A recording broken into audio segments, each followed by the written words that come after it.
Stay kind if you want to look beautiful. असली खूबसूरती क्या है? इंसान का चरित्र। ये बाहरी जो खूबसूरती है ये तो समय के साथ चली जाती है, बीमारी भी इसको ले जाती है, लेकिन इनर ब्यूटी ऐसी चीज़ है जो ना तो वक्त आपसे छीन पाएगा, ना बीमारी आपसे छीन पाएगी, ना ही कोई समस्या आपसे छीन पाएगी। देखिए, जब आप टेंस होते हैं तो आपके जो चेहरे की रौनक होती है वो ख़त्म हो जाती है। कोई बीमारी भगवान ना करे किसी को लग जाती है तो उसका चेहरा बिल्कुल अलग तरीके का दिखने लगता है, काला पड़ जाता है, झुर्रियाँ पड़ जाती हैं।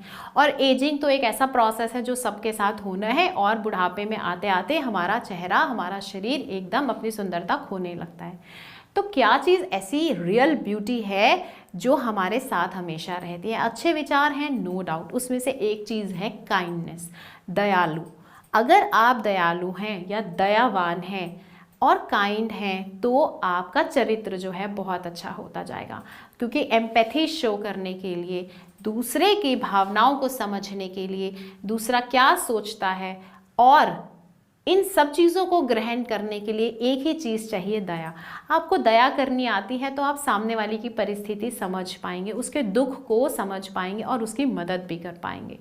आपके घर में अगर आपके दो भाई हैं, एक बहुत प्यार से बोलने वाला है, हमेशा आपकी हेल्प करता है, सुनता है, आपको वो अच्छा लगेगा, या जो बहुत हैंडसम है लेकिन आपसे हमेशा लड़ता रहता है और कोसता रहता है? तो ऑब्वियसली वो भाई ज़्यादा अच्छा लगेगा जो भले ही कम सुंदर हो लेकिन हमेशा आप पे दया करता हो, आपकी बातों को समझता हो। और हर रिश्ते में ये चीज़ है, सुंदरता पहली बार में आकर्षित ज़रूर कर सकती है लेकिन वो आकर्षण को बनाए नहीं रख सकती। वो रिश्तों को पहली बार तो जोड़ देगी लेकिन उनको बनाए नहीं रख सकती। उसको मेंटेन करने के लिए आपको अपना कैरेक्टर चाहिए, और कैरेक्टर में सबसे पहली चीज़ आती है काइंडनेस, क्योंकि उसके बाद जितने भी ट्रेट्स हैं रिलेशनशिप्स को बनाने वाले, एम्पैथी भी उसमें से एक है, उन सब का आधार ही काइंडनेस है। किसी गरीब पर भी अगर आप दया करते हैं तो आप खुद ईश्वर की दया के पात्र बन जाते हैं, लेकिन ये चीज़ हम महसूस नहीं कर पाते। जब हमने किसी पर दया की तो हमसे बड़ा व्यक्ति हम पे दया करेगा, और हमें औरों की दया के भरोसे बैठने की ज़रूरत नहीं है, खुद ईश्वर ही आकर हम पर दया कर देते हैं। तो जब जिसको ईश्वर की दया मिल गई उसको किस चीज़ की कमी रहेगी? किसी भी चीज़ की नहीं रहेगी। ज़िंदगी में आप किसी को क्या दे सकते हैं? अगर आपने कभी किसी को गिफ्ट दिए हैं, किसी को पैसे उधार दिए हैं, किसी की मदद की है, तो कितनी बार की है? क्या आपने किसी का घर भर दिया है? क्या आप ईश्वर की तरह किसी की मदद कर सकते हैं? बिल्कुल नहीं कर सकते। कभी कभी वंस इन अ वाइल आपने किसी की मदद ज़रूर की होगी, और शायद ज़्यादा बार भी की होगी, पर हमेशा परमानेंट वे में नहीं कर सकते। परमानेंट वे में अब आपकी मदद कैसे होगी? जब हम किसी की नहीं कर सकते तो हमारी भी कोई नहीं कर सकता।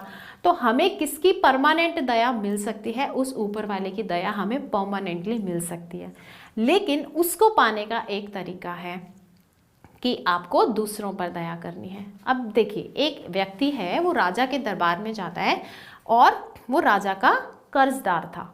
उसने राजा से प्रार्थना की कि मैं नहीं आपके पैसे चुका सकता, प्लीज़ मुझे माफ़ कीजिए, मेरे कर्ज़ों को भी क्षमा कर दीजिए। तो राजा ने बोला ठीक है, क्योंकि तुम मेरी प्रजा का हिस्सा हो और मैं प्रजा को दुख नहीं दे सकता, तुम नहीं पे कर सकते तो कोई बात नहीं। राजा उसके कर्ज़ों को छोड़ देते हैं।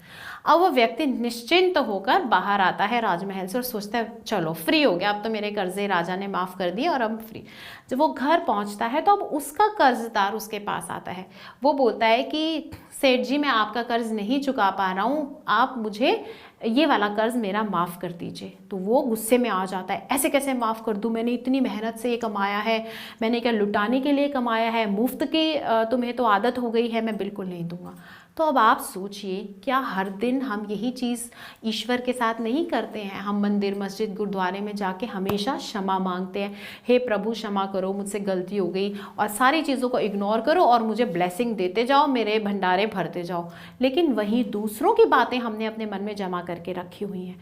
दूसरों की बातों को हमने रखा है कि उसने मेरे साथ ऐसा किया था, तब उसने मुझे ऐसा किया था, मैं उसका भला नहीं करने वाला, मैं उसकी हेल्प नहीं करने वाला। तब हम ये भूल जाते हैं कि जब हम ऊपर वाले से क्षमा मांगते हैं, दिन में 100, 50, हज़ारों गलतियां हम करते हैं, तो सामने वाले की गलतियां क्यों नहीं हम माफ़ कर रहे हैं? हम किसी और की गलतियां अपने दिमाग में लेके क्यों बैठे हैं? हम क्यों ऐसा सोच रहे हैं कि उसने मेरे साथ ऐसा किया था तो मैं उसके साथ ऐसा ही करने वाला हूँ? हम क्यों नहीं भूल जाते उसकी गलतियों को? क्यों नहीं हम क्षमा करते? जो चीज़ हम मांग रहे हैं वो हम दे क्यों नहीं रहे हैं? और जब हम दे नहीं सकते तो हम लेने के हकदार भी नहीं हैं। इसीलिए ज़िंदगी में हमारे ऊपर दया तभी की जाएगी जब हम दया करना शुरू करेंगे। बेस्ट ब्यूटी जो है, आप बेस्ट कैरेक्टर का ट्रेट जो आप अपने अंदर ला सकते हैं वो काइंडनेस है। जब आप किसी पे दया करेंगे आप पे अथाह अपार दया की जाएगी और आपका डेस्टिनी, आपका फ्यूचर, आपकी ज़िंदगी, आपके बच्चे, आपका सब कुछ बहुत अच्छा हो जाएगा। Thank you.